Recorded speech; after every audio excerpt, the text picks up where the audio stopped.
Upload छेती हो जाती। Hello, I am Sukhwinder Kaur from department of economics, GGDST college Haryana Hoshiarpur. अज इस लैक्चर में असीं करन जा रहे हैं टॉपिक एफिशिएंसी ऑफ लेबर तो measurement of efficiency of labour.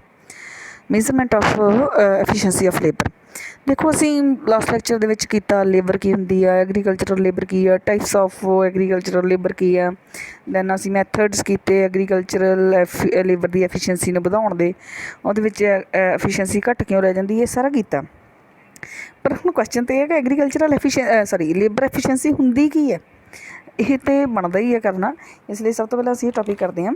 The efficiency of labour is meant the ability to work, किसी लेबर की काम करने की समर्था।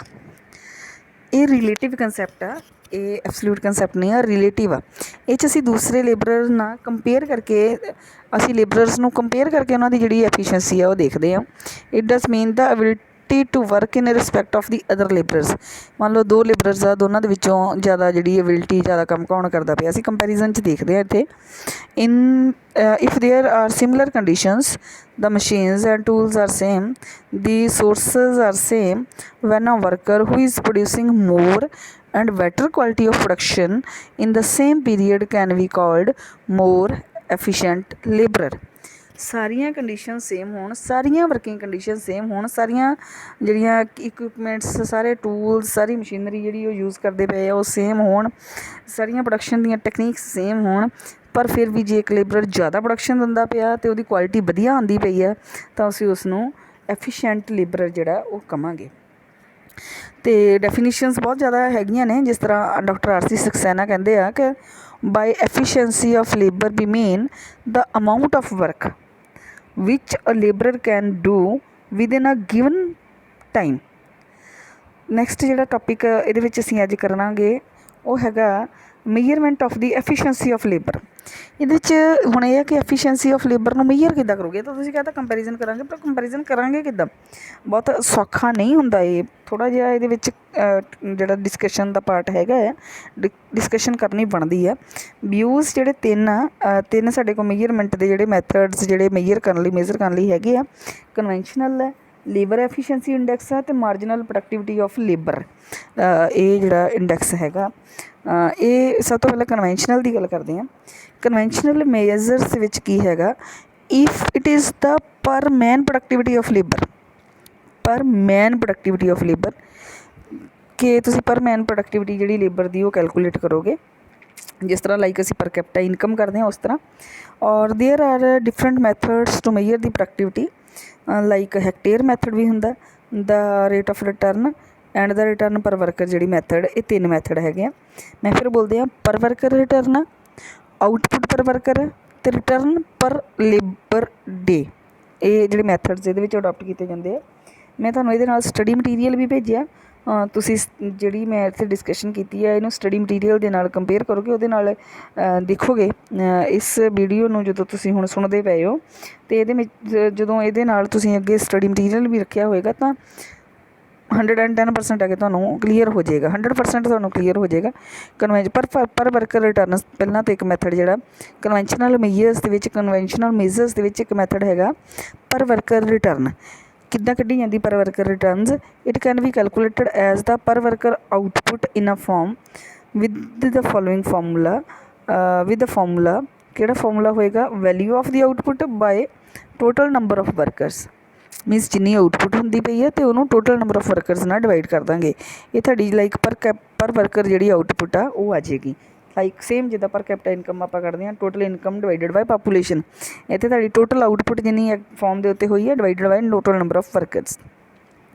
उस तो बाद ये सी पर worker returns.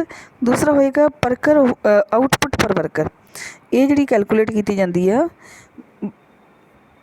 by dividing the average output by the average number of earners by average number of adult male workers, male members. ये इस तरह कढ़ी जाती है, ये मेल मैंबरस के थ्रू ही जी कैलकुलेशन की जाती है, लेबरस के थ्रू ही की जाती है। उस तो बाद रिटर्नस पर लेबर जी कैलकुलेट करते हैं total labour income by total labour days. जिस तरह फस्ट सीगा नंबर ऑफ वर्करस है, पर इत्थे डिनोमीनेटर च तुहाडा हैगा नंबर लेबर डेज, तो ये तुहाडा रिटर्नस पर लेबर डे आ जाएगा। ਨੈਕਸਟ ਹੈਗਾ ਸਾਡਾ labour efficiency index. Labour efficiency index ਦੇ ਵਿੱਚ ਕੀ ਕੀਤਾ ਜਾਂਦਾ, the normal cost is calculated on the base of wages paid to the labourer and it is compared with the index of efficiency means normal wages divided by actual payment ਜਿਹੜੀ ਹੈ ਇੱਦਾਂ ਤੁਸੀਂ calculate ਕਰਦੇ ਹੋ। Normal cost is calculated on the base of wages paid to the labourers. ਮੰਨ ਲਓ ਕਿ ਇੱਕ ਫਾਰਮ ਦੇ ਵਿੱਚ farmer should pay ₹8,100 as the caste of labour, ਅਤੇ ਉਹਨੇ ਪੇ ਕੀਤੀ ਹੈ but actually he is paying 9,000 for the same job. The efficiency index of the labour is calculated as normal wages ਕਿੰਨੀਆਂ ਪੇ ਕੀਤੀਆਂ 8100, ਅਤੇ ਐਕਚੁਅਲੀ ਉਹ ਕਿੰਨੀਆਂ ਪੇ ਕਰਦਾ ਸੀ, ਐਕਚੁਅਲ ਪੇਮੈਂਟ ਕਿੰਨੀ ਸੀ 900, ਅਤੇ ਇੱਥੇ 90 ਹੈ ਜਿਹੜਾ, it means efficiency of labour is below the normal that is 100. It can be calculated as the percentage of normal cost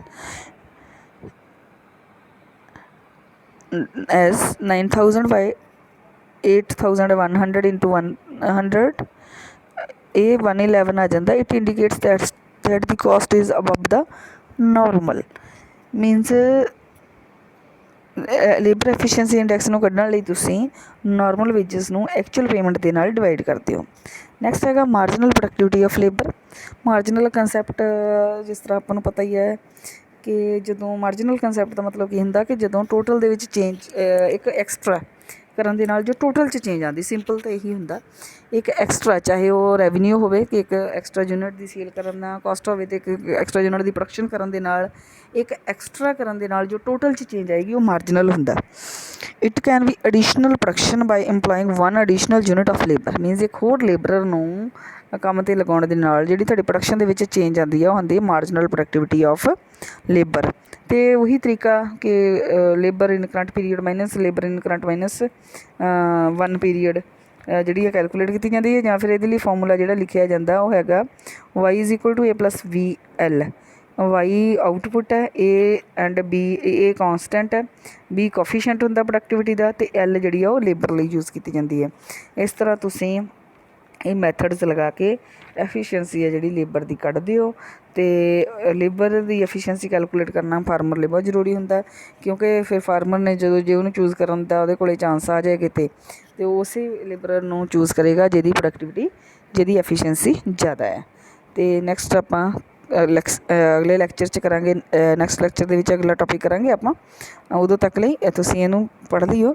ਪਰ ਮੈਂ ਜਿਸ ਤਰ੍ਹਾਂ ਦੇਖੋ ਅੱਗੇ ਮੈਂ ਕਿਸੇ ਵੀਡੀਓ ਦੇ ਵਿੱਚ ਇਸ ਤਰ੍ਹਾਂ ਨਹੀਂ ਕਿਹਾ ਕਿ ਤੁਸੀਂ ਅੱਗੇ ਸਟੱਡੀ ਮਟੀਰੀਅਲ ਰੱਖੋ ਅਤੇ ਫਿਰ ਸਮਝੋ, ਪਰ ਕਿਉਂਕਿ ਇੱਥੇ ਮੈਂ ਥੋੜ੍ਹਾ ਜਿਹਾ ਫਾਰਮੂਲਾਸ ਜਿਹੜਾ ਉਹ ਡਿਸਕਸ ਕੀਤੇ ਆ, ਇਸ ਲਈ ਤੁਸੀਂ ਇਹਦੇ ਲਈ ਸਟੱਡੀ ਮਟੀਰੀਅਲ ਨੂੰ ਸਾਹਮਣੇ ਰੱਖ ਕੇ ਜਿਹੜਾ ਮੈਂ ਤੁਹਾਨੂੰ ਇਸ ਟੋਪਿਕ ਦੇ ਨਾਲ ਹੀ ਸੈਂਡ ਕਰ ਰਹੀ ਹਾਂ, ਇਸ ਨੂੰ ਪੜ੍ਹੋਗੇ ਅਤੇ ਤੁਹਾਨੂੰ ਈਜ਼ੀਲੀ ਸਮਝ ਆ ਜਾਏਗਾ। ਇਹਦੇ ਵਿੱਚ ਕੋਈ ਪ੍ਰੋਬਲਮ ਨਹੀਂ ਆ, 100% ਹੈ ਕਿ ਤੁਹਾਨੂੰ ਸਮਝ ਆਏਗਾ। ਫਿਰ ਵੀ ਕੋਈ ਡਾਊਟ ਹੋਏ, ਕੋਈ ਕੁਐਰੀ ਹੋਏ ਤੁਹਾਡੀ, ਤਾਂ ਤੁਸੀਂ ਮੈਨੂੰ ਕੋਂਟੈਕਟ ਕਰ ਸਕਦੇ ਹੋ।